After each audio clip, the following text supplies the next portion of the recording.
vision.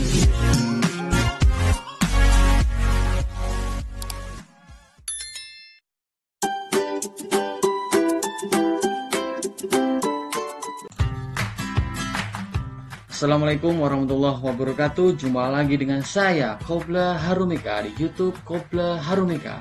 Baik, pada kesempatan kali ini kita akan membahas soal pas ganjil bahasa Indonesia ya, kelas 11 SMK, SMA, dan MA. Bagaimana bentuk soal dan pembahasannya?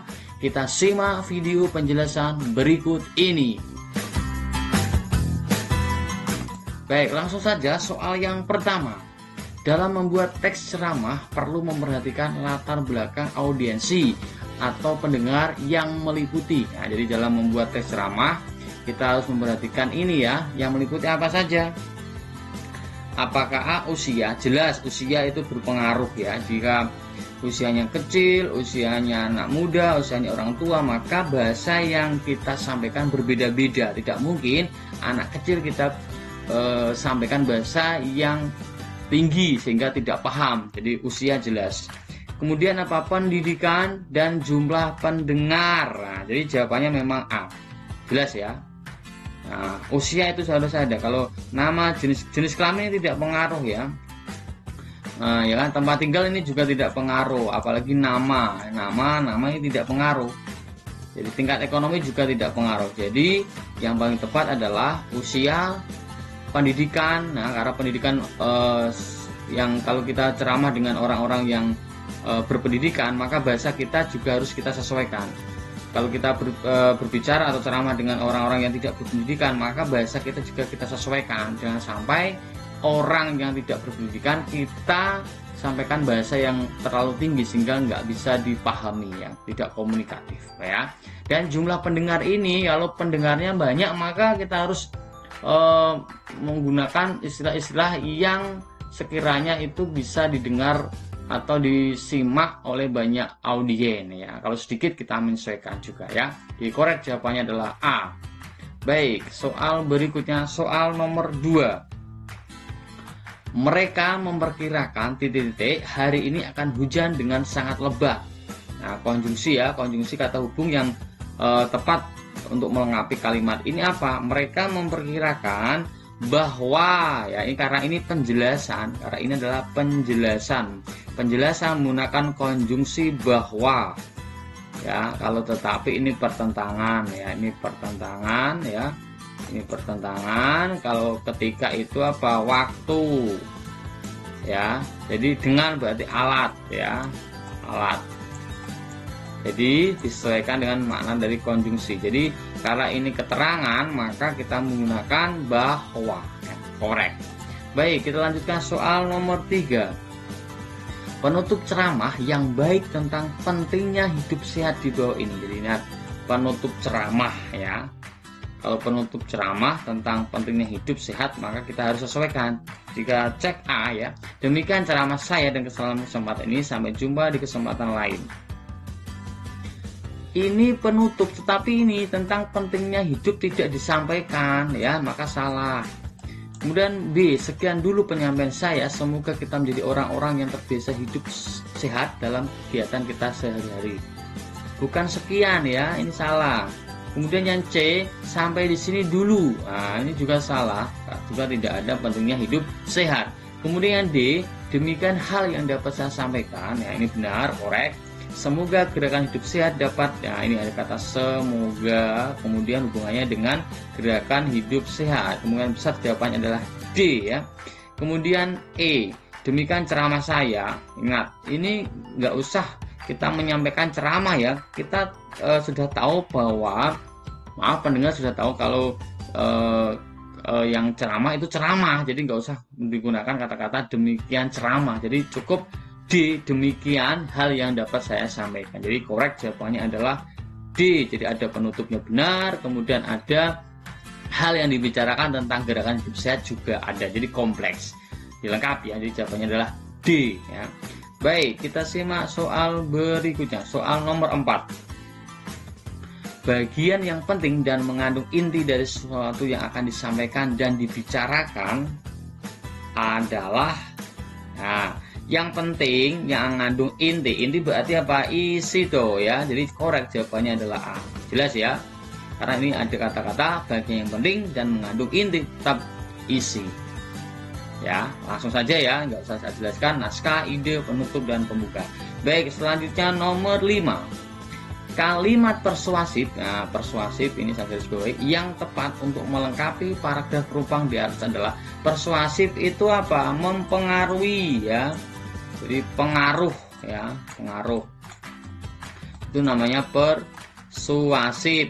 Nah, pengaruh sesuai dengan bacaan yang disampaikan sebelumnya. Kita baca bersama ya. Saudara-saudara, pada peringatan Hari Anak Nasional ini kami mengharap agar semua jajaran yang ada di kota ini ikut peduli terhadap hak anak. Anak tanpa bimbingan orang tua akan tumbuh menjadi liar dan pribadinya tak akan terbentuk dengan baik. Oleh karena itu, yang dibicarakan adalah tentang Hari Anak dan orang tua harus peduli. Nah, jika tidak peduli maka anak menjadi liar. Itu intinya di situ dari bacaan itu. Maka jawabannya adalah, kesimpulannya untuk persuasif tidak mengherankan jika sekarang ini persuasinya tidak ada. Yang B, kami mengajak semua pihak untuk ambil bagian dalam memberdayakan potensi anak. Ini juga ada persuasif, ini mengajak. Mungkin ini ya. Kemudian C, orang tua perlu mengawasi anak-anaknya, terutama kalau melihat perubahan perilaku pada diri anak.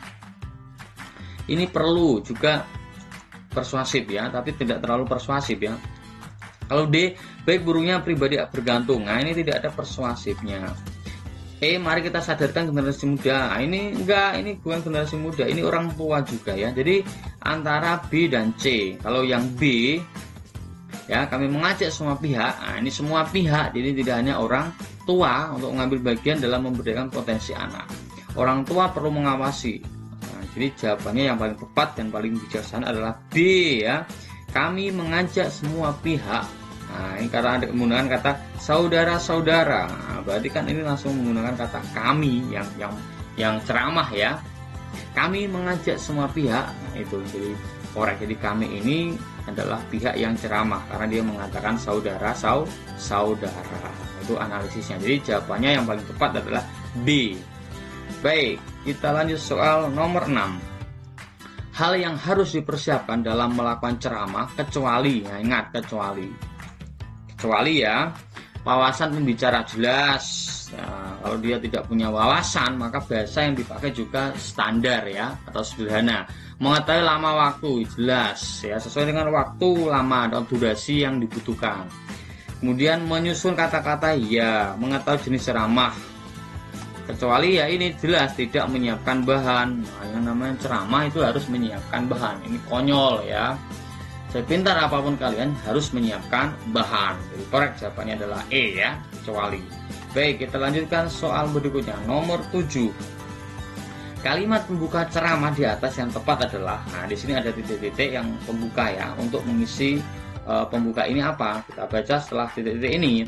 Makanan berpengawet berpengaruh buruk bagi kesehatan kita. Jika dikonsumsi terus-menerus akan mengakibatkan kerusakan sistem pernafasan, kanker hati dan lain-lain. Nah, ditanyakan pembuka. Ya, kita cek. Pada kesempatan ini saya yakin kalian, kalian ini gak etis ya ceramah kalian ya, salah ya. Pada kesempatan ini saya akan bertanya tentang makanan berpengawet. Ngapain kau bertanya ya? Kemudian C, pada kesempatan ini saya akan menjelaskan. Nah ini jelas menjelaskan, karena di sini juga dijelaskan ya. Kemungkinan jawabannya adalah C. Kemudian D, pada kesempatan ini saya bermaksud mendata, salah. Kemudian E, pada kesempatan ini saya akan menjelaskan ciri-ciri ya. Yang jelas adalah apa? Bahaya makanan berpengawet ini ada pernafasan, kanker hati dan lain-lain. Nah, ini kan menjelaskan dari bahaya berpengawet. Jadi korek jawabannya adalah C. Itu ya teknik mengerjakannya. Baik, kita lanjut soal berikutnya. Soal nomor 8. Maksud dari intonasi adalah, nah di sini ya saya baca, salah satu ciri ceramah yang baik adalah menggunakan intonasi, artikulasi dan volume yang jelas. Intonasi itu apa? Naik turunnya lagu kalimat. Nah, itu namanya intonasi ya. cara melafalkan bunyi, ya itu artikulasi ya, perlemahnya mengucapkan kata, ya, tekanan, keras lembutnya suara ya, itu bukan volume ya, bukan intonasi. Kalau intonasi adalah naik turunnya lagu kalimat. Jadi jelas jawabannya adalah B ya. Baik, kita lanjutkan soal nomor 9. Kalimat yang tepat untuk memperbaiki kalimat di atas adalah, nah, ini disuruh memperbaiki ya. Kita baca dulu ya. Kalimat yang tepat untuk memperbaiki kalimat ya. Sebagai aparat keamanan, saya ingin mengajak semua warga untuk berpartisipasi menjaga kerukunan daripada kita. Ini sudah ada kata daripada, ini masih salah ya. Kita cek ya, karena daripada ini hanya untuk apa? Perbandingan ya. Kata daripada itu untuk perbanding atau pembanding dua hal ya. Kalau tidak perbandingan maka nggak usah ya. Nggak penting ya, nggak usah ditulis. Nah, seperti itu. Baik, kita cek bersama. Sebagai aparat keamanan, saya ingin mengajak semua warga untuk menjaga kerukunan kita. Mungkin ya. Kemudian B, sebagai aparat keamanan, saya ingin mengajak para warga untuk menjaga kerukunan dari kita. Ini nggak pas ya. Sebagai aparat keamanan, saya ingin mengajak semua warga untuk berpartisipasi menjaga kerukunan di antara kita. Mungkin ya. D, sebagai aparat keamanan, saya ingin mengajak semua para warga. Ini ada semua para warga, itu salah ya. Harus salah satu ya. Sebagai aparat keamanan, saya ingin mengajak para warga semua. Nah, ini juga berlebihan. Para warga semua salah. Jadi antara misalkan A dan C yang kita bandingkan. Sebagai aparat keamanan, ya sama ya, saya ingin mengajak semua warga ya untuk menjaga kerukunan kita, untuk berpartisipasi menjaga kerukunan di antara kita ya, jelas. Yang paling tepat adalah C ya, berpartisipasi menjaga kerukunan di antara kita. Kita ya, harusnya di antara kita. Jadi korek jawabannya adalah C ya, seperti itu. Paling tepat, paling bagus dan tidak rancu ya. Jadi jawabannya adalah C. Kita lanjut soal yang ke-10. Watak tokoh Muhsin dalam penggalan cerita tersebut adalah ya, Muhsin ya. Kita cek, kita baca bersama. Sore hari di warung dekat gedung pertunjukan yang biasa menjadi tempat berkumpul para aktor dan seniman itu, Muhsin menunggu Cela. Jadi Muhsin ini menunggu ya. Tetapi pada detik-detik yang telah dijanjikan, perempuan yang ditunggu belum juga menampak dari balik pintu. Jadi si Muhsin ini menunggu Cela tapi nggak datang-datang ya. Muhsin merasa gelisah, selera makan dan senyumnya menjadi lenyap. Ingin bangkit dari tempat duduk dan meninggalkan perempuan itu sendirian. Nah, ditunggu lama ya, mau ditinggal ya. Kesangsian dan kebimbangan menumpuk di perut dia itu, menolak permintaan maaf dan memberi hukuman kepadanya. Jadi dia marah sebetulnya karena menunggu lama tidak kunjung ada ya. Itu gambarannya seperti itu di bacaannya ini ya. Nomor 10. Watak tokoh Muhsin ya, apakah pendiam? Tidak ya.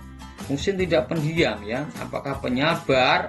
Tidak. Dia tidak sabar menunggu. Pendendam? Mungkin ya. Apakah pemaaf? Tidak. Mudah putus asa? Juga tidak. Yang paling tepat adalah pendendam. Jadi korek jawabannya adalah C. Buktinya adalah ada kata-kata apa? Ini ya, dia menolak permintaan maaf dan dia ingin memberi hukuman kepadanya. Jadi adalah dia pendendam, bukan pemaaf, bukan mudah putus asa. Jadi menunggu lama tidak ada kabar, dia marah, dia ingin meninggalkan dan dia tidak ingin kalau dia minta maaf dan memberi hukuman kepadanya ya.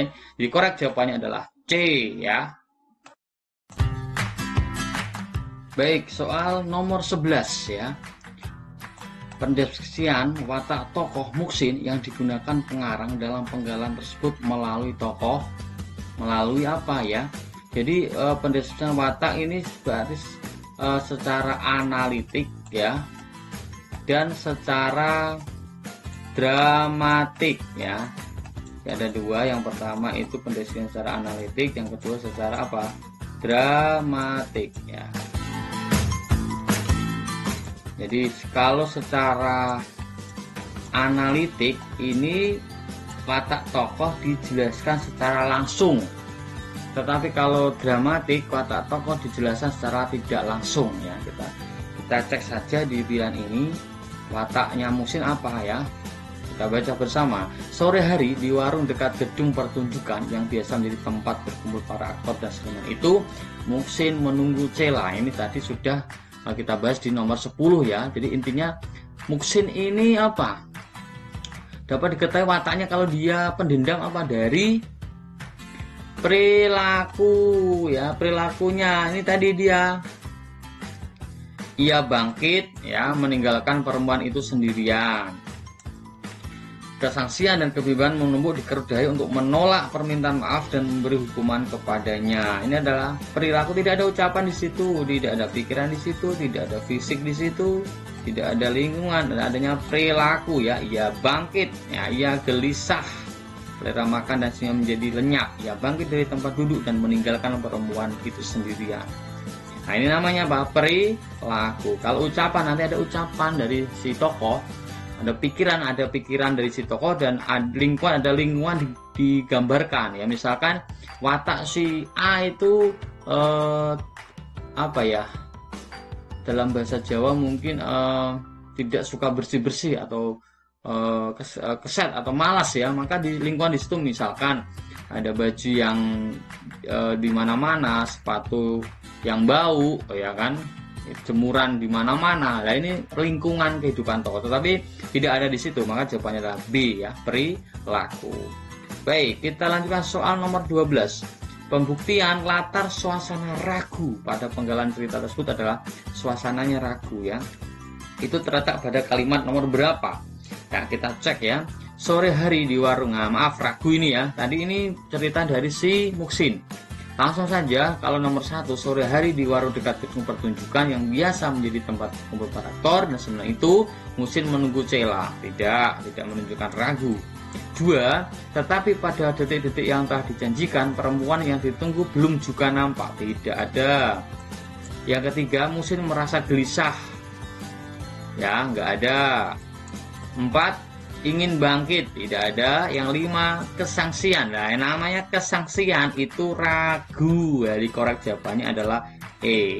Makna dari sanksi itu ragu ya. Latar suasana ragu berarti kelima ya, kesangsian dan kebimbangan ya. Korek jawabannya adalah E ya, gampang ya. Baik, kita lanjutkan soal nomor 13. Nilai agama yang terungkap dalam kutipan cerpen di atas adalah, nah, kita harus membaca ini ya.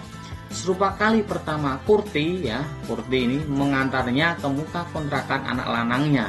Seperti itulah keterkejutan Mak Inang saat menjejakkan kaki di kontrakan anak Mak Sangkut dan Mak Rifah. Tak jauh berupa, tak ada berbeda. Kontrakan anak karib-karibnya itu pun sama-sama pengap dan panas. Nah, itu kontrakan ya. Hal yang membuat Mak Inang meremangkan kuduknya, gundukan sampah berlat hijau dengan dengungan keras, bau menyengat, tertumpuk hanya beberapa puluh meter saja. Ini dari kontrakan itu ada tumpukan sampah ya yang bau ya. Kepala Mak Inang berdenyut-denyut melihat itu, lebih-lebih saat menghempaskan tubuhnya di lantai semen anaknya Mak Sangkut. Allah Robbi, alangkah banyak cucu Mak Sangkut menyempal macam rayap. Nah, berteriak, menangis, merengek minta jajan, dan tingkah pola yang membuat Mak Inang hendak mati rasa. Hanya setengah jam Mak Inang dan Kurti di rumah itu. Berselang-seling cucunya Mak Sangkut itu menangis. Ya, jadi dari keadaan seperti itu ya, nilai agamanya apa? Terkejut melihat apa yang terjadi, mengunjungi teman karib perantauan, menyebut ya, ini jelas menyebut nama Allah ketika terkejut ya. Allahu Rabbi ya, ini nilai agama ya. Jelas ya, kalau nilai agama hubungannya dengan ketuhanan ya. Jadi jawabannya adalah C ya. Baik, kita lanjutkan soal nomor 14. Majas yang menonjol dalam kutipan cerpen tersebut adalah, kita cek ya. Ya, katanya dengan suara ta'ajuh. Jari-jari itu sudah tak ada lagi. Kini keduanya tanganku ini kau lihat buntung karena perang. Dan aku tak lagi dapat merasa bahagia seperti dulu. Biar kau menggenggamnya kembali. Mulanya aku suka menangisi segala yang sudah hilang. Tapi kini aku tak menangis lagi. Tak ada gunanya menangisi masa lampau. Buat apa? Nah, ini ya. Aku jadi sentimental dan hatiku berteriak. Meneriaki dan hatiku berteriak. Ini ada jelas ya. Hati kok bisa berteriak ya. Meneriaki 1000 kenangan yang datang mengharu biru. Ku coba membuang segala kesenduan, tapi aku menjadi tambah tenggelam olehnya. Dan angin meniup lebih syahdu. Ya, ini ya, angin meniup. Serasa ada nyanyian iba bersalah. Jelas jawabnya adalah personifikasi ya. Rata-rata memang satu puisi atau cerpen rata-rata yang menonjol adalah majas personifikasi ya. Kalau metafora itu konotasi ya. Contohnya apa? Raja Siang ya, Raja Siang sudah keluar. Simile ini asosiasi ya. Simile ini asosiasi ya. Asosiasi itu ada kata kunci apa? Laksana, seperti bak ya. Itu kalau simile. Kalau sinekdok ini pertentangan ya. Contohnya apa? Ya, hatinya sunyi di tengah keramaian pesta. Nah, itu sinekdok. Kalau metonim apa? Merek ya. Paman naik haji dengan Garuda. Nah, itu namanya metonimnya atau merek. Nah, jadi ya bisa ya. Jadi kalau metafora itu bisa dengan Dewi Malam sudah keluar. Simile ya itu asosiasi, ada kata laksana seperti bak ya, umpama ya itu ya. Kalau sinekdok pertentangan ya. Dia kelaparan di tengah panen. Dia menangis sedih di tengah pesta. Itu kan pertentangan keadaan ya. Metonimia menggunakan merek ya. Semua ada merek barang itu namanya metonimia ya. Adik naik ninja. Nah, itu namanya metonimia. Baik, soal berikutnya, soal terakhir ya, nomor 15. Penulisan judul buku yang tepat adalah, jadi seperti ini nggak usah dibaca ya. Kita cek A, B, C, D atau E ya. Cerdas memilih sayuran yang bergizi dan, ini salah, konjungsi dan ini harus hurufnya kecil ya. Jadi A salah.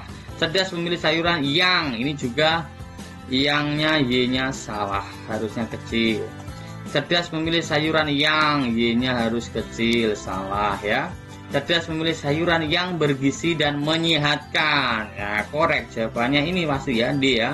Kita cek E, cerdas memilih, memilihnya harusnya kapital ya. Maka jawabannya yang E salah. Jadi korek yang benar adalah D ya. Untuk kata hubung harus kecil ya. Konjungsi, kata tugas konjungsi harus kecil. Yang ini harus kecil, jangan kapital. Itu aturan dalam penulisan judul buku ya. Demikianlah penjelasan saya dari nomor 1 sampai 15. Semoga lebih jelas, dan kalau belum jelas bisa ditanyakan di kolom komentar. Terima kasih dan assalamualaikum warahmatullahi wabarakatuh.